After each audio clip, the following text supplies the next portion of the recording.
very special to me. I want to ask a question, okay? Yes. How many people here have heard me talk about the song All Around Me before? That's cool. How many people have never heard me talk about the song All Around Me before? That's me. I've told this story a million times. Probably not a million, but a lot. Yeah. And I asked that because if it wasn't for that story, I wouldn't be alive. And I know we all have those stories. I have several stories now. I'm 43. Never thought I'd make it to 43. How many people in here are 43 and never thought they'd make it to 43? You don't know. That's me. I might be the only one. 42 and a half counts. Well, how many people are old enough to know you didn't know you'd make it this far? And you know, if it wasn't for this story, I wouldn't be alive. And I think sometimes I wonder a lot, especially when I see people that don't make it out alive, why I made it out alive. Why am I still here? Yeah, and we wrote a song in Flyleaf. How many Flyleaf fans are there? You guys are singing that Flyleaf song really loud. You know, there's a song called Cassie that we wrote about. We're not gonna play that song. Don't get excited. It's okay. It's about the Columbine high school shootings. And you know, I was in high school when that happened. And I remember being so amazed that somebody who believed in God and was a Christian, that was targeted by somebody because they were a Christian. And those guys that did that probably would have been my friends. Because that's the kind of kid I was. I hated people. I hated Christians especially. If you talk to me about God, I hated you more than everybody. Because I felt like that was telling people to sit in a broken chair. It's wrong. God's not going to help you. I didn't really know what I was saying or what I was thinking, because at that time, you know, I'll just tell you a real snippet of whatever. I don't want to make this too long. Because a lot of you heard this story before. But I had a cousin that was murdered. He was beaten to death by his stepfather at 3 years old. And I was 10 when it happened. And I remember thinking, how could there be a God who could watch that happen? I don't want to believe in it anymore. My mom would tell me, she was a teen mom. She was 15 and 10, my brother, 16 and 10, me. Eventually there were 6 of us.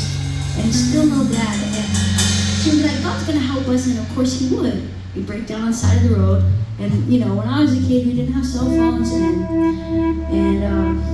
you just didn't know what was going to happen. And so she would just say, God's going to help us. I'm like, what are we going to do? She'd give our food stamps to the babysitter. I'm like, what are we going to eat? And she's like, God will take care of us. And then of course he would. And so I believed in God. But then when I was 10, I had this little cousin of mine that was like my little brother, beaten to death by his stepfather, and I thought, he didn't take care of him, you know? And so I quit believing in God. And I actually thought it was wrong to be happy in a world where that happens. And so I hated happy people. And I thought, you're either messed up or you're naive.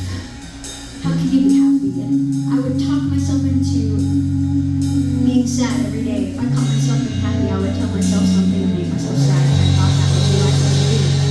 And I wrote down all the bad things that would happen to the things about me at night, and I would cry myself to sleep at night every night. It was my practice. I tried needing counseling. I didn't have that. But that's what I did since I was 10. And when I was 16 years old, you know, I thought, you know, people talking about God all the time because they want to control me. So if you tell me something's a sin, I'm going to go do it. Because you're not going to control me. And so I would go out, and the thing is, I realize now, the truth is, the thing about sin is, it's actually it's just another word for something that is within us. It's just like poison, right, to our soul. And I realized the more I was in that, the more dead I felt inside, deader and deader and deader, until I just wanted my outside to match my inside, and I didn't want to wake up anymore. And on this day, I planned to take my life. At 16, I had a very dramatic encounter with God. It was like a near-death experience. And I realized that's very unique. Now, at first I thought everybody who said they believed in God had the same experience. But I realized it's not the case, and I don't know why this happens to me, except that I get to tell you tonight about it. And then it was terrifying. I was in front of this God I did not believe in. And it was terrifying because, first of all, this isn't an accident. I'm not a mistake. This life is given as a gift. And what did I do with it but hate people? I realized I blamed everybody else for all the things in my life, but my hatred was all my own. It was my responsibility. It was all mine. And God is perfect love. And to stand in front of perfect love and full of hate is terrifying. You just want to hide, but you can't, because God is light. And you're in eternity. And nothing you can't just say, oh, that was yesterday. It's all present right there. It's all there with you, part of you. The thing of God is light. And you can see all of it. And it's like, they say your life flashes before your eyes, but it's just right there. It's not like a sequence. It's like, this is who I am. I didn't know. How can I hide? Can I just go to hell now? To the demons I'm comfortable with? I can't stand in front of this perfect love. It's too good. It's goodness. How? But the thing about it too is that it's love. It's perfectly free. It does not coerce you. It does not push you. That's not love. And I felt that feeling of him drawing me, and I kept waiting for him to condemn me, but it wasn't. I was condemning me. He was looking at me with love. And I was totally confused by that. Maybe that's what that was like. I don't know my mom. I don't know. I didn't see it. I didn't see it. And I was scared and terrified. And I remember waking up or coming out of that experience, not understanding why I was still alive. And I also understood that God's an artist. He's created every single thing. Like we create like art, like I write songs or whatever, but he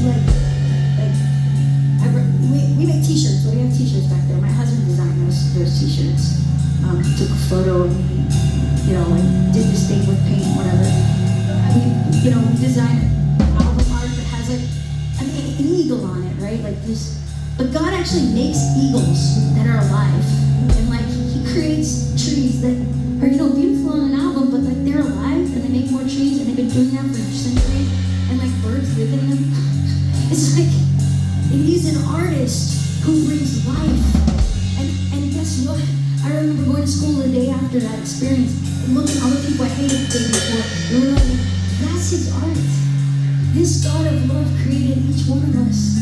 And I was fascinated with human beings. Like something about the art says something about the artist. What do you say about God? What do you say about his perfect God of love who is awesome? And his freedom he gives us, and we can use that freedom to look like fallen divine creatures like demons. And we can use that freedom to let him lift us up and teach us what divine love looks like. It looks like laying your life down by the person behind you. That's divine love. That's what Christ means. He came to be in it with us, to live in his human life with us, to do it perfectly with love and lay his life down for all of us so that it's all forgiven and done if we just cry. So just as me goes, I gotta hide, I gotta run. But then when I know that he actually invites us and forgives us of all that stuff and blots it out with his blood, divine blood, it's human and divine at the same time, somehow. And I know my justice is I have to come. And that's what I have to do today. And that's his invitation to all of us. It's like, why are we here? Why? I didn't ask to be born. Why does any parent have a kid on purpose? To love them, to share their love, to share their life. And that's what he wants to give you, his life. And letting his life live in you to look like him. And us all to see him in each of us. Like we all have gifts, we all have something in us that only there is no DNA that has ever been or ever will be like yours. Never. That's phenomenal to me. You have something to say about who God is that only you can say, no one can say. It's powerful. It's humbling. I'm thankful to be with you today. Thank you.